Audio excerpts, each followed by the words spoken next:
The so-called California diesel engine ban is going to have a huge impact, not just on that state, but surrounding states have adopted the same standards on commercial operations, and it's going to trickle down to consumers. It's a really interesting topic. I want to make sure I covered that in this channel because I enjoy doing these deep dives. Hey, it's Tim, Pickup Truck Plus SUV Talk. In this video, I'm going to give you the latest update, including the Supreme Court taking up the case on the California waivers. I'm also going to give you two experts. We're going to talk to Alan Schaefer. He's the executive director of the Engine Technology Forum. They have members such as General Motors and Caterpillar, and they group together to have a bigger voice in Washington for setting policy decisions. We're also going to discuss the aftermarket with Karen Bailey Chapman. She's a senior vice president of public and government affairs for the organization, and they work with a lot of aftermarket companies. We're going to get the mainstream automakers. I'm going to get some quotes from those. I talked to all the major automakers. We're also going to talk with the aftermarket and give you a complete picture of what's going on with this de facto ban. There's a lot of discussion, argument whether it's a ban or not, and you'll make a decision at the end of this video by looking at legislation like I saw it, and you can weigh in. So let's go ahead and get to the headlines. It's over here on autonews.com. I just happened to pull up this morning. Timing is perfect. And what it is that the EPA, US EPA says it has not made a decision on California 2035 vehicle waiver. And I may do this as a podcast well. So if you're listening to this podcast, well, enjoy. So the EPA said on December 13th, it's not made a decision yet on whether to approve California's landmark plan to end the sale of gasoline-only vehicles by 2035. So EPA is saying that's going to ban all of the gasoline engines, and that includes all diesel engines, basically all internal combustion engines. Specifically, we'll talk more about diesel in this video, but also on December 13th, the Supreme Court agreed to hear a bid by fuel producers to challenge the waiver resolved in 2022 for vehicle emissions rules. The EPA says they can set its own tailpipe emission limits and zero emissions vehicle mandate through 2025, reversing a 2019 decision under Donald Trump's administration. A senior California Air Resource Board official told Reuters in October the state expects the EPA to grant the waiver and they can move forward and implement the plan to require the sale of at least 80% of new vehicles sold be electric by 2030 and up to 20% plug-in hybrid models. California rules have been adopted by 11 states, including New York, Massachusetts, and Oregon. And it goes a little bit further in the story, but I want to kind of cut it right there because in this video, like I said, we're going to talk about different states as well. Three main regulations. You're going to hear about the Advanced Clean Truck Act, the Advanced Clean Fleet Act, and a low NOx standard. So sit back, pop top, put a little something in your coffee. Give me a long video, but it's going to be very, very insightful. All right, now I'm joined by Alan Schaefer. He's the executive director of the Engine Technology Forum. Thanks for joining me, Alan. Hi, Tim. Nice to be with you.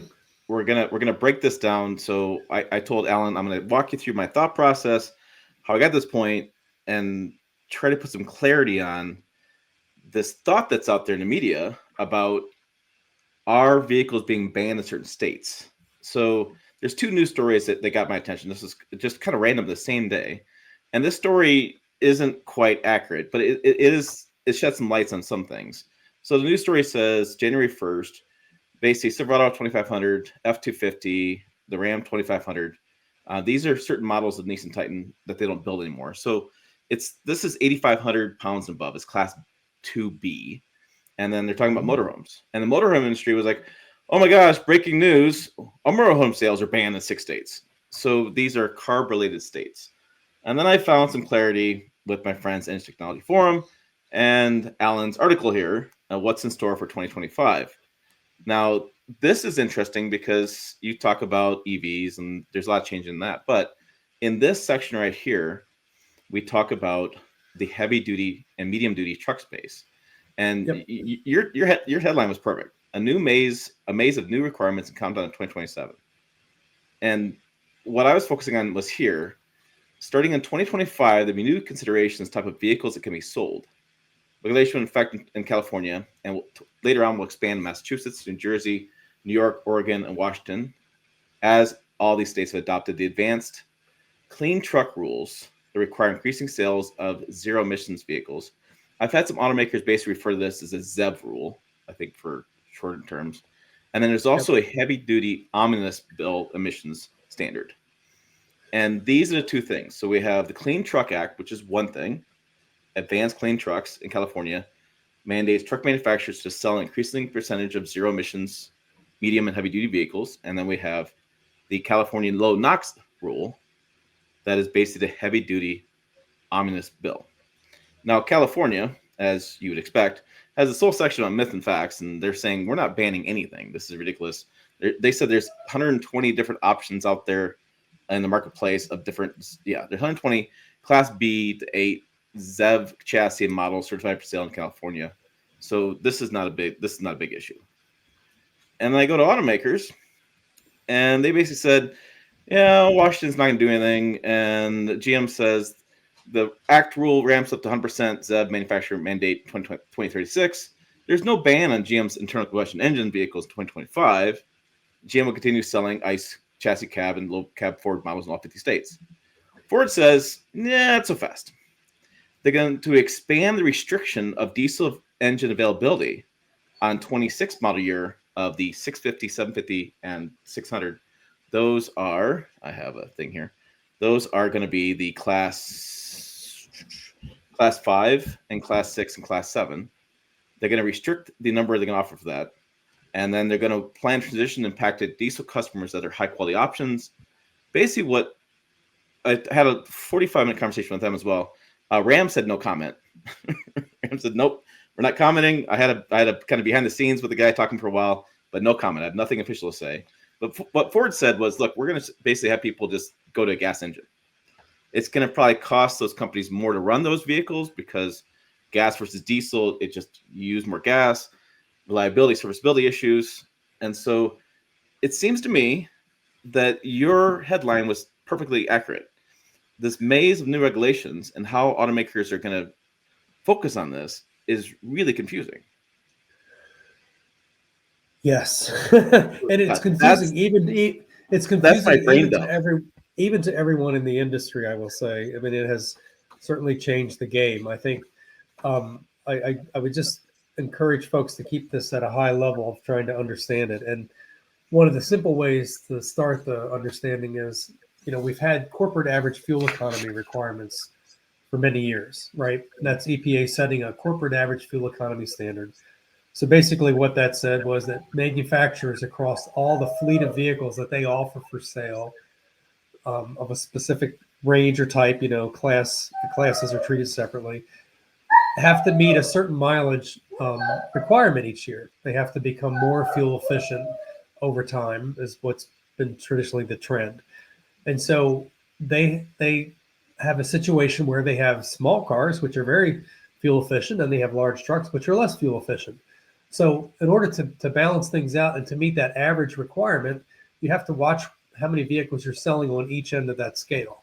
And the more you sell on the large end, the lower your average fuel economy will be. So you've got to make that up somehow. You make it up by selling more light duty, more fuel efficient vehicles, or you buy credits from companies that have sold more of the lighter vehicles or all electric vehicles in the case of the current day. So that's kind of the mindset that we walk into this whole maze with for truck regulations.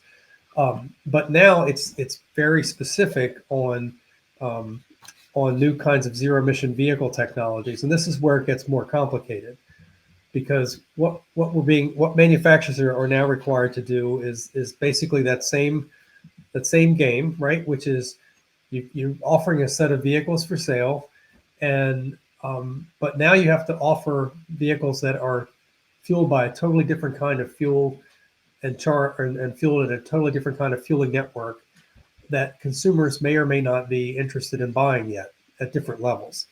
And so you run the situation where the more offerings that you have for your customers, the harder it will probably be for you to comply. So that's one of the things that we're seeing, I think, as a result of some of these rules, which is if you're used to getting all kinds of options and horsepower ratings and all kinds of other things in your vehicles, spec anything you want, you get that custom design truck, and fleets or even individuals, that's largely going to be going away because manufacturers can't afford to certify and offer all those models for sale because, again, their compliance orients around, for every one of those diesel trucks they sell, they've got to also sell an electric type truck. And so this is where we get into situations, let's call it. And so that's really what's the new driver here. And, it's a situation of pushing and pulling. It's something pretty new. And California has exerted, of course, their influence over this. We've got 10 states that have adopted California rules. Um, but one of the things we're seeing now is that some of those states are saying, wait a minute, we've got about half of those states, five that the trucking industry now, representing the commercial vehicle side anyway, are asking for relief. They're concerned that they're not going to have diesel trucks to buy in California. And so I've heard reports from the California Trucking Association that suggest that somewhere between 60 to 90%, I guess it was, of sort of the new trucks and product line models that used to be available are no longer available for sale. So you get into a situation where if you want to buy a new diesel truck out there and you're used to buying a certain type, it may not be available anymore because manufacturers have just decided that they can't do that and still meet these new compliance requirements. So it's it's an interesting time. Let's just say that. Yeah, and so I've heard from different brands, and I'm back on that kind of situation where, the two pieces, the ZEV rule, right? So every time you sell a diesel truck, you got to sell a alternative powertrain, which is basically a zero emissions. Right now, two choices are battery or hydrogen. That's really your two choices. That piece of the rule. And I've heard of some brands who have kind of off the record kind of told me, look at all these commercial vehicles out there, these vans, that these little vans, like transit and things. You may get a company that may just buy one of these vans and go park around the corner so you can buy this truck. I mean, you're trying to offset this stuff. You also have the low NOx issue, which low NOx, you can't really get around. I know you had a lot of experience diesel in the years past, but low NOx, the brands are telling me, well, we're just not going to offer that many diesel trucks out there, so you're going to have to go with gas instead. So you have these competing, not these rules that kind of go together, but they all funnel in this part where you're doing alternative powertrains and things. And I was thinking about this, what's the cost to consumer, right? These companies that buy these other vehicles pass along. So I went to International. So International is one of those brands that they really only sell, heavy duty big trucks. They do have an EMV, which was interesting. I was able to find it on here. This is a truckpaper.com listings. And let me do they only do MV. So I have an MV chassis cab truck for $89,000. This brand new chassis cab. There's here truck here. It's a straight box truck for $50,000. Okay. When you do the E part of this equation, now I got a vehicle that's 2 years older for $249,900. So I have quite the jump there in yeah, I mean that's because usually with commercial trucks and things I can't get an actual price, but this used truck market I was like, and that EMV van truck or whatever the chassis, that's 2 years old. Yeah, no, it's a great comparison, Tim, and it's a smart way to kind of look at the world that we're living in, which is one where you can even layer on now this new uncertainty with what happens when the Trump administration takes office, in not too many days. What will happen to some of these rules? Will California's advanced clean truck rule and others continue to stand? And I guess we'll find out. There's a lot of litigation out there. The manufacturers, as you may know, 2 years ago, signed an agreement, an MOU with California to embrace this transition to zero emission vehicles. And as part of that agreement, they said they would not challenge regulations and other provisions within the clean fleets and clean truck rules. So manufacturers won't be bringing lawsuits against California or EPA for these kind of rules. If the rules are to be overturned or modified through court action, it's going to come from the trucking industry itself or individuals that have challenged it.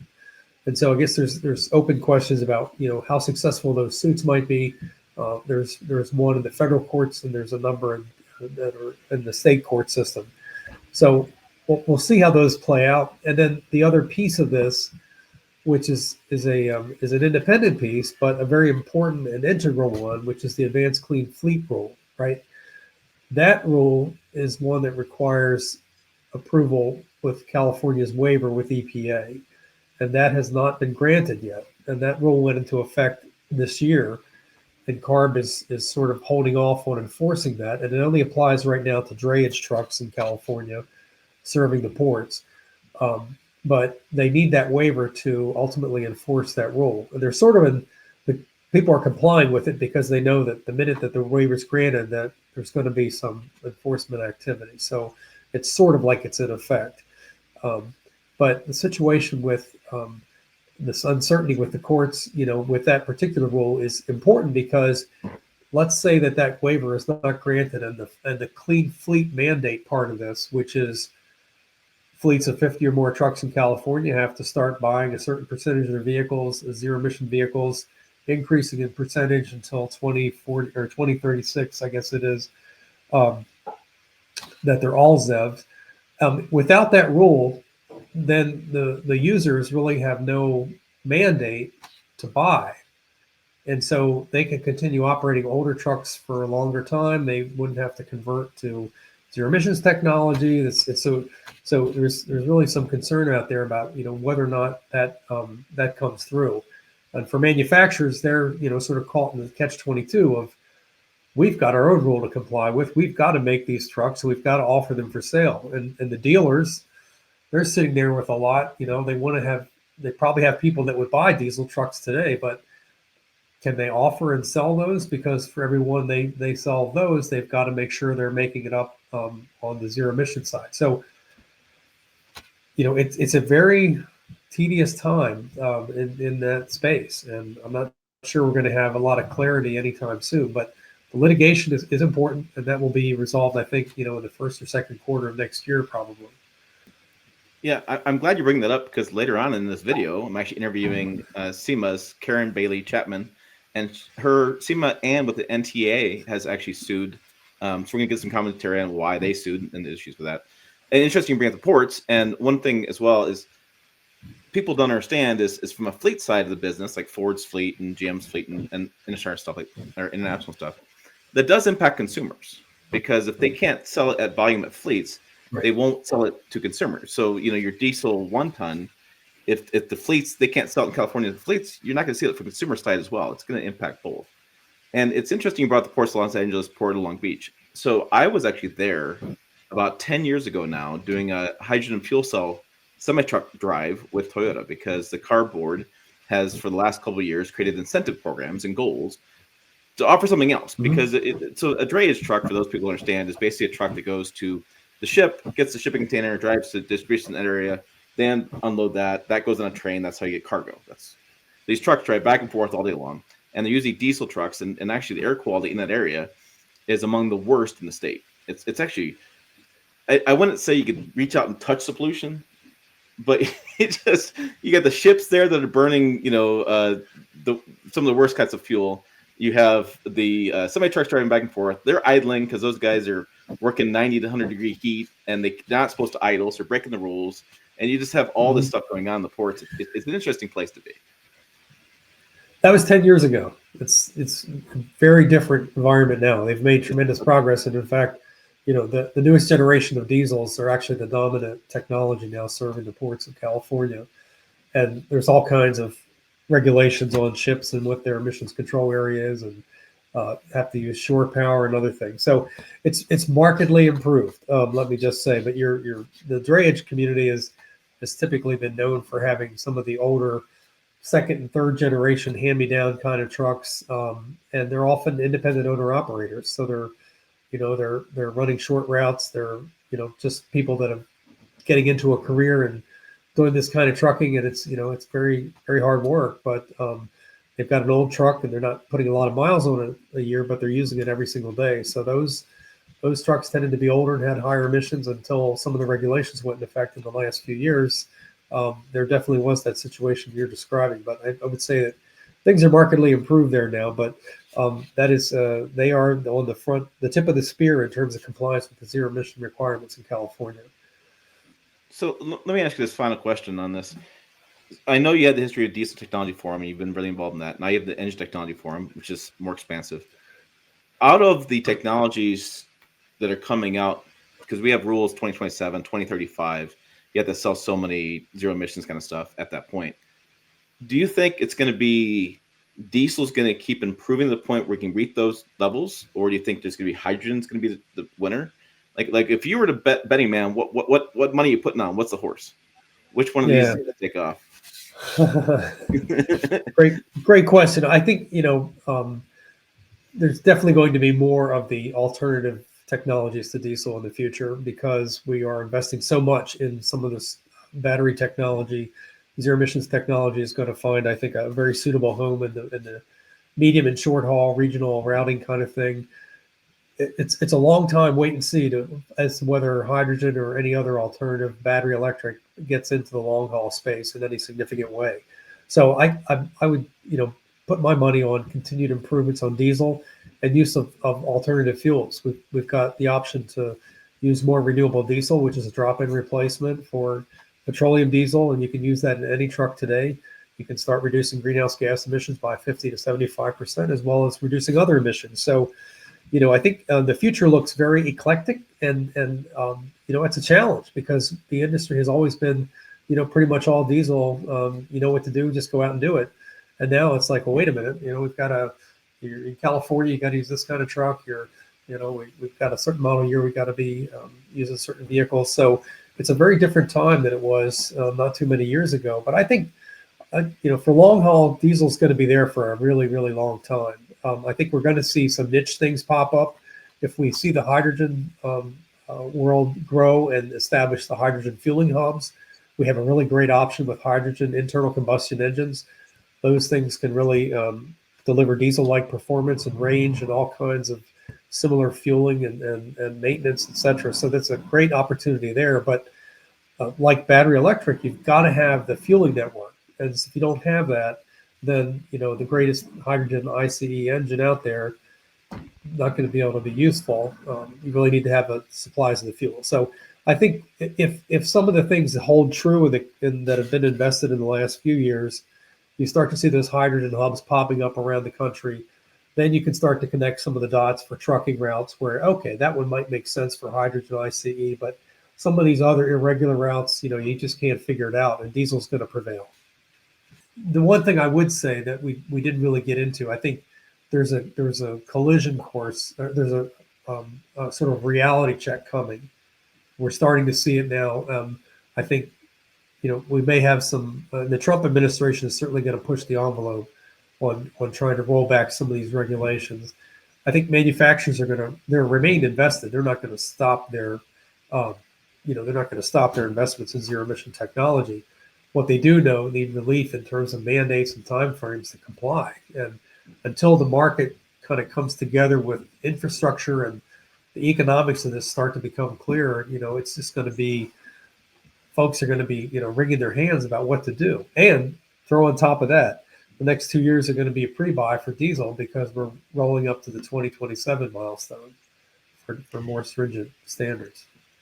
Yeah, it seems to me that the issue isn't really what California is trying to do as far as clean the air. I mean, they've made improvements in the ports, and the air quality is better, and there's cancer rates dropping. I get that. I think to me the issue is there is no great alternative today.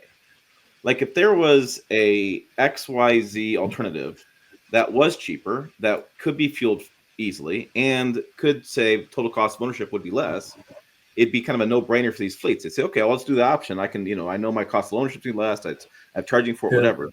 But because we don't have that in place right now, that good alternative, they're going, well, what am I supposed to do here? And I think that is the frustration. I think the lawmakers probably jumped the gun on some of these regulations. And I think everybody has been surprised how slowly battery adoption's taken off, which I frankly haven't been surprised, but I think they're surprised. And so I think if it, like I said, I think there was a good alternative to diesel and we all liked it and it burned no emissions and lowered cancer rates and easy to fix, it'd be no problem. But because that's not there, now you have a lot of problems.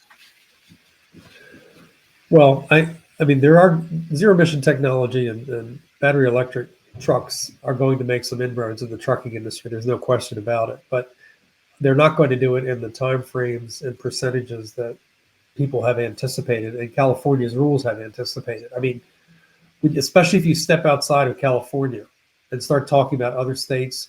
No other state has the level of investment in infrastructure, government funding. None of a number of states have climate programs, but they're not putting the money that California has put into it. So this is the problem that manufacturers have, which is they are making electric trucks today.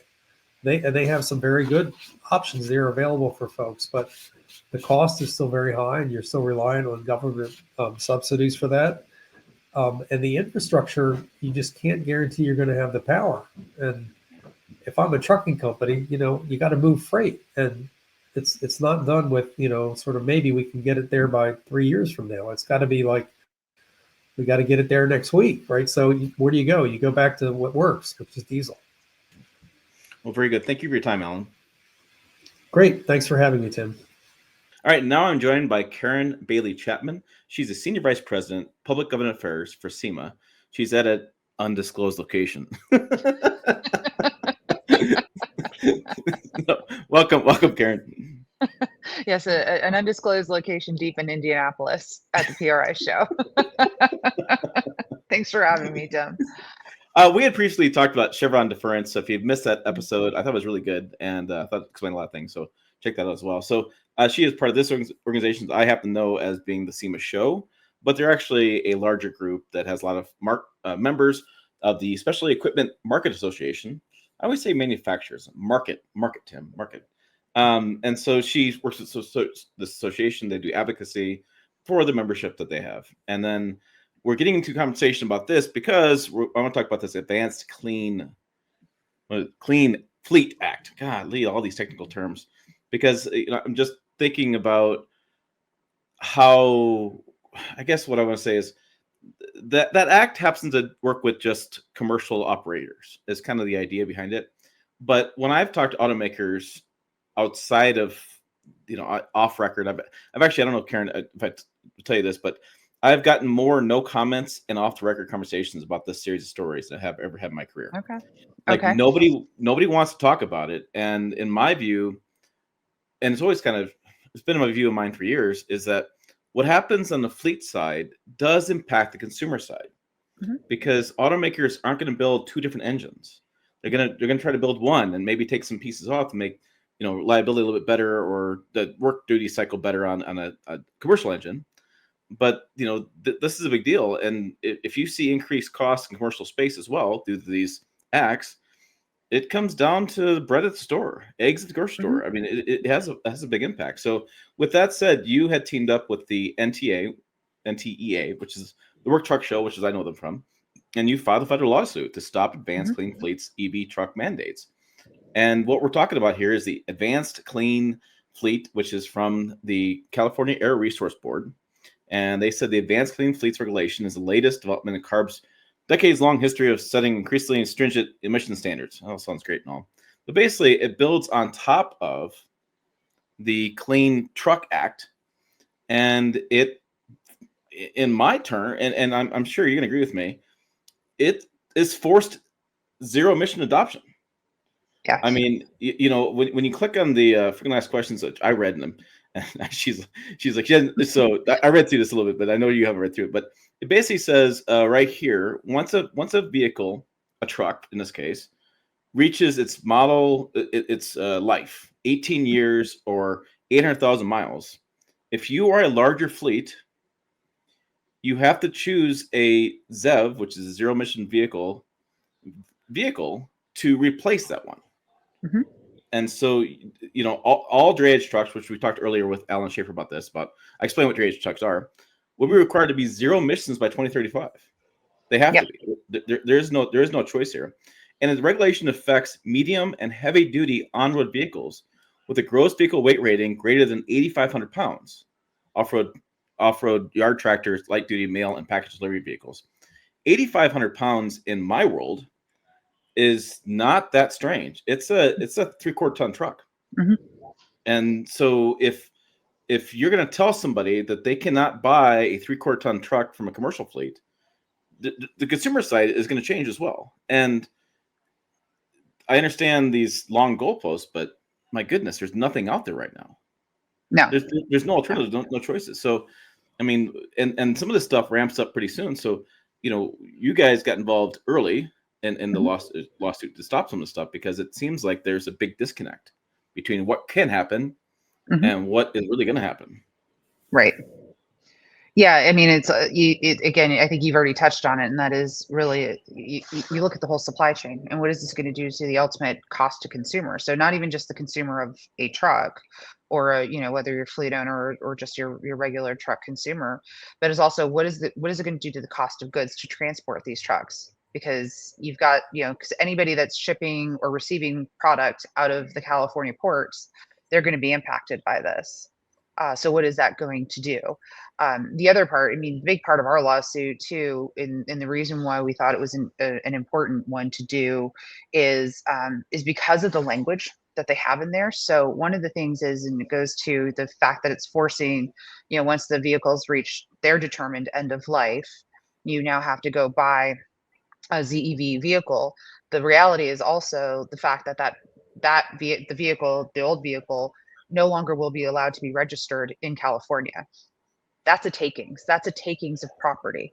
Government cannot take your property without just compensation. And this is really the first of its kind in these actions. And so we looked at it not only from a manufacturer standpoint, what's it going to do to our manufacturing supply chains and our ability to move product, but it's also, what is that precedent? Because today it's just the medium and heavy duty trucks. Tomorrow it's our cars, or is it vintage cars? And so we really want this precedent to be stopped in its tracks now, versus sort of hoping and waiting it doesn't happen. Right, and your membership is filled with companies that either make aftermarket parts for these engines, or they have serviceability ideas about how to make service a little easier. This is what your membership is all about, and it's really. You told me last time that the number amount, it's what is it, millions of dollars each year that your members contribute to the economy. Yeah, actually billions, $337 billion impact to the U.S. economy. Yeah, I mean, and those companies would essentially get wiped out. Well, it's a wiped out, from obviously the technology side of the actual vehicle technology. It certainly is going to have that impact. But again, you look at what the cost of even manufacturing is going to be.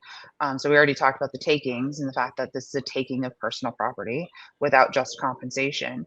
But the fact is that number two is, like, if you're a fleet owner in Nevada and you come under these ACF guidelines, if you send just one truck into California, your entire fleet has to be compliant with ACF. That's a violation of interstate commerce. California cannot tell Nevada what to do, or any other state. And then the other part is the onus for making sure you're using a compliant trucking company, or shipping company. It's actually on the business owner who's shipping. So if you're an engine manufacturer or parts manufacturer, and you've got to ship product through to California to go out the door to wherever it's headed, it's actually on you to make sure that the trucking company you're using is compliant with the Advanced Clean Fleet laws. So it's putting, so now you're making our small businesses your regulators or your enforcers. And that's just untenable. So you're a manufacturer in Iowa, and now you got to worry about what truck your product's going on to take it to one of the ports in California. And that's just insane. Yeah, that is nuts. And you bring up a good point. This is, I'm going to probably do the thumbnail, be California thumbnail or whatever I'm going to say, but this does have ripple effects, because if you look at the mandates, and I've looked at here and there, states are changing a little bit, but overall, a lot of states have adopted the CARB air emissions things, and they're gonna put those in place in future years. There's been some rollback, some states, pushing off another year, whatever, but this is still moving forward. And what I'm curious about is, do you see this as like a Chevron deference kind of case where they're overstepping their bounds? Well, we're looking at it more of a constitutional question. Again, going back to the takings and the interstate commerce pieces of this, rather than on Chevron deference, because CARB is not a federal agency, and so even though they would still be subject to the laws of the land written by the Supreme Court. the California legislature, I don't think is going to be like, oh, well, let's clarify. We didn't actually mean you have to go get a ZEV. I think you've got a political environment that is okay with what their regulators what the regulators are doing. And so, so I don't know that the Chevron deference issue will help, because again, if there is a question about that, the lawmakers in California can just go rewrite it. You already see what Governor Newsom's already doing in California following the elections, and he's doubling down on his EV policies. He's doubling down on making sure his department, his attorney general's office, is funded to actually litigate the federal government, to try and sue the federal government if the federal government doesn't allow him to do what he wants to do. So California is really just doubling down on these policies and these efforts. Yeah, and one of the things I thought was pretty interesting is in that components of Advanced Clean Fleets Act, it says manufacturer sales mandate. Manufacturers may only sell zero emissions medium and heavy duty vehicles in California starting in 2036. And what's interesting about that is, yes, it's 12 years away, and yes, it's long-term planning maybe for that thought process. But we've seen time and time again where the ZEV vehicles don't meet the needs. And Alan Schaefer pointed out, he says a lot of these fleets are saying they're going to buy 2 trucks to the job of 1 truck. Yep. And then for your point, from taking a property, I mean, resale value on these trucks is part of doing business. When when the fleet does total cost of ownership, they look at buying it, servicing it, fueling it, and then what they're going to sell it for, and that's going to be the total cost of ownership. So, and also the ZEV vehicles historically, and they still this case. Early in this episode, I showed a video, a snippet of a international electric heavy duty box truck and international gas box truck. The difference was about $150,000 to purchase. And even though the federal government has like a $40,000 incentive, that's the drop in the bucket when it's $225,000 versus $90,000. Right. So, well, and also when you have to buy multiple, it's not like you're just buying one. Right. You may be buying multiple, especially if you're having to replace your fleet. Wow. So what are your members saying about all this movement? Are they're concerned, I would imagine? I mean, is it? Oh, yeah. Is it fear a little bit? I mean, you're talking about losing their livelihood. Well, I think there's a few different things. And one of the things I want to make sure I mention before I forget, but there's, again, there's always these unintended consequences that happen when it comes to these laws or rules. And, just a couple of weeks ago, the RV industry realized that both this and advanced clean trucks is going to impact their motorhomes. Motorhomes actually fit under these definitions, and they thought they were going to be able to get an exemption from the law. But the reality is, like, and CARB has the ability to do that exemption. But then again, it's like, well, okay. And obviously we don't want the motorhomes to be impacted by this either. But the fact is, like, if this is a law that needs exemptions, people to get exemptions, and why do we have it? Because there are a lot of people that are harmed by this. And I just put up that so there's a news story that's kind of kicked off my viewpoint on this, was the same thing you've seen.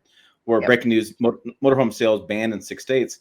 And I was talking to one of the automakers about this, and they said, well, that's bad, especially in their case when you build, people don't know this. A lot of your, was it Class C motorhomes? Is that the Class A? One of the two. Basically, it's a chassis cab with a box on top of it. And think about like it's a U-Haul truck. A U-Haul truck or a Ryder truck with that chassis and engine, the engine and the chassis is dyno tested. So you put anything on top of it, you can do whatever you want on top of the box, but it's dyno tested.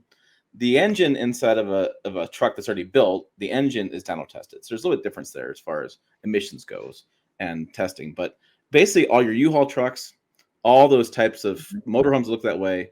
They are all, frankly, mostly F650s, F550s, F450s, F750s. And I share this with you. When I talked to Ford about this, Ford said they're just going to restrict the number of diesels going to California. Is for the clean truck, basically the low NOx issue. They're just going to restrict the number of trucks you can get because they're just not going to send them there. Right. So, those consumers and those fleets buyers in those areas are going to be unduly hit yet again by just not having anything to choose from. Yeah, they won't have the choice to purchase the products, or, you can say, oh, well, then I'll just go to a dealer in Nevada.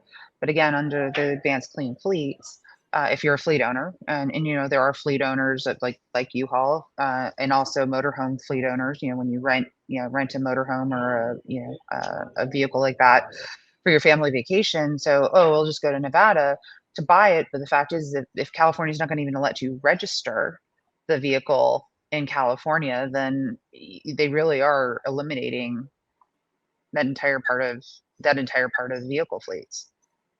Yeah, and really, it's California. It's on the Clean Truck Act for Connect Questions. It says this is not a ban on diesels and things. And you chuckle, and I chuckled too, because I was like, "What else would you call this?" I think ban is the appropriate word. Well, it's so funny. I'm laughing because, we just came through the political cycle, and we were very active about educating voters about these EV mandates, both the federal as well as the California ones. And so there was a point in which some media were trying to push back, saying there is no EV mandate. Mandate is not in the phrase. And so my response is, okay, then we'll call it what it is. It's an internal combustion engine ban. So like we were being nice by calling it an EV mandate, but we'll call it what it is, and it's a ban. I can't tell you how many times over the years I've had arguments with my colleagues over that, because I'm like, I understand it doesn't say EV mandate in the legislation, but when you do talk to that fleet buyer and put yourself in his shoes, it sure as hell looks like an EV mandate. It sure as hell looks like a ban. I understand the 30,000 foot view of this thing, but on the ground, this is really going to disrupt a lot of commercial buyers, and I think it's going to trickle down to consumer buyers. Yeah. Because if a dealership's not going to stock diesel for the commercial guy, he's probably not going to stock much for the consumer guy, because he doesn't want the commercial guy buying the diesel, and the guy can't buy it anyways. And it's like putting that cherry out there and you can't get it, or the apple on the stick. It's just a frustrating thing. Well, and the thing is that in the ACF language, there is actually, I think there was a subtitle. I remember, it's been a while since I read it, but there was a subtitle that said 100% elimination of the internal combustion engine ban. Like, it was literally written in the rule. So it was very clear what they were doing, what their intention is with these rules. Well, Karen, I'm going to tell you, keep up a good fight. I think we'll see that a lot in the comments. I'm never, I'm always like you. I'm concerned about unintended consequences of laws, and I'm never a fan of bans. I think we all want clean air. We all want clean water. That's pretty obvious. I think there's multiple ways to get there.